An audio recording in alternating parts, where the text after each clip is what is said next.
So I'm going to do one more quick animation tutorial using this fish.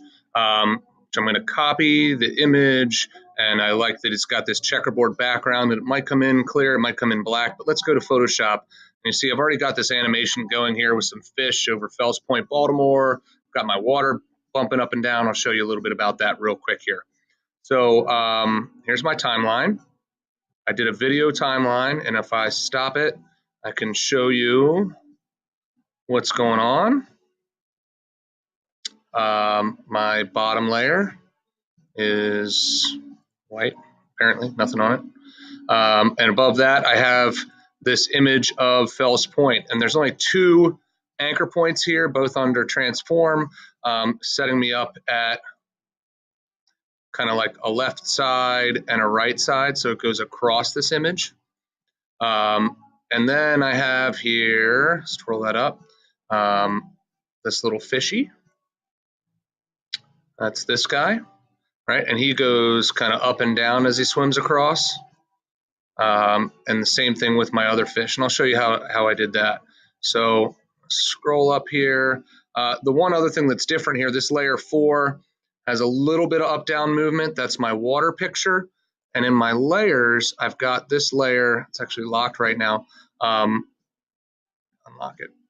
And you can see that its layer blending mode is set to multiply, which is what is allowing me to see through this rather pixely, I'm now seeing, image of kind of like a water line as if Fells Point were underneath of it.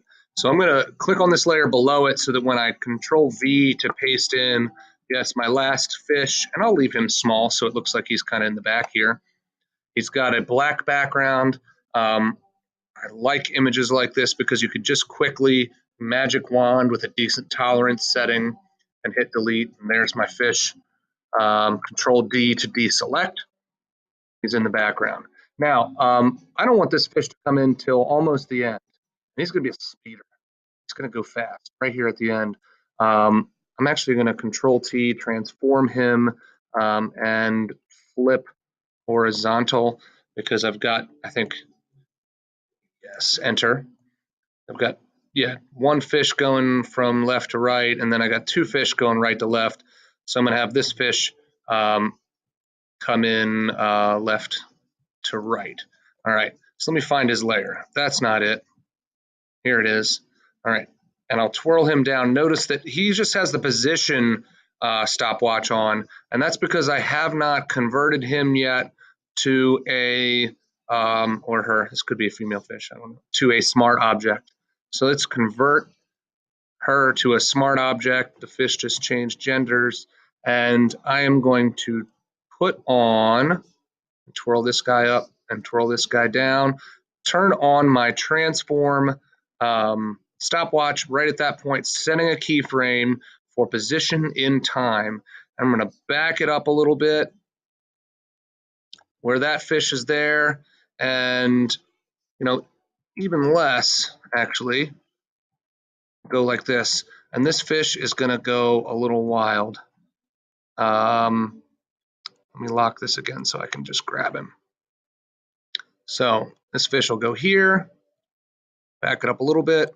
It's going to go down to the left here. I'm going to transform him, Control T, and give him a little rotation. Bring him back this way. Go back in time a little more. Control T. I'll rotate him down like this, and I'll put him all the way down here. So he's going to go fast. Hit Enter to finish transforming. Go there. I'm going to Control T, rotate him back this way, and then I'm going to get him out all the way out. So he should like kind of zoom in a little bit fast, and then he's going to go up, and then he's going to really show you his speed once he gets here. He's going to start right here. He stops moving there. So I got to get him out before this animation closes. Let's see. He seems to go a little longer than everybody else. Let's get him out of there right here. I'm just going to pull the end of his timeline over. He's sticking out a little bit. Sticking out. Let's zoom in. Now you can really tell he's sticking out. Come on, there you go. All right, so let's go kind of right there, split the time, Control T, dive him down. There. Get my layers out of the way so I can see what I'm doing. Hit enter. And then right before this thing's over, let's Control T, spin him back up, and get him out of there. All right, so he should go a little faster than everybody else. And you know how I can make him go even faster?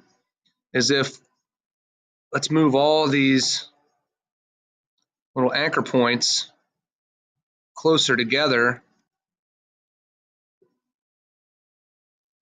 towards the end here, and he should go a little fast. Moving your anchor points closer together helps your animation go faster. Or that part of it. Now it's lagging a little bit, but you can see he was moving a little bit better than everybody else, and he's just going to bob around a little, and then he gets out. All right, there's my speeder. So from here on out, every one of these, let me just fit the screen. Every one of these fish, as it goes through, should kind of flow through, and after it plays through once, it should play through much faster.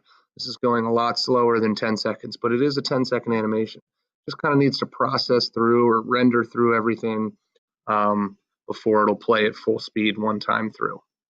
So that's the basics of running an image through a Photoshop animation with simple transform controls. Remember to like and subscribe if you want to see some of my other videos on Photoshop at Bmore Graphics. Thanks.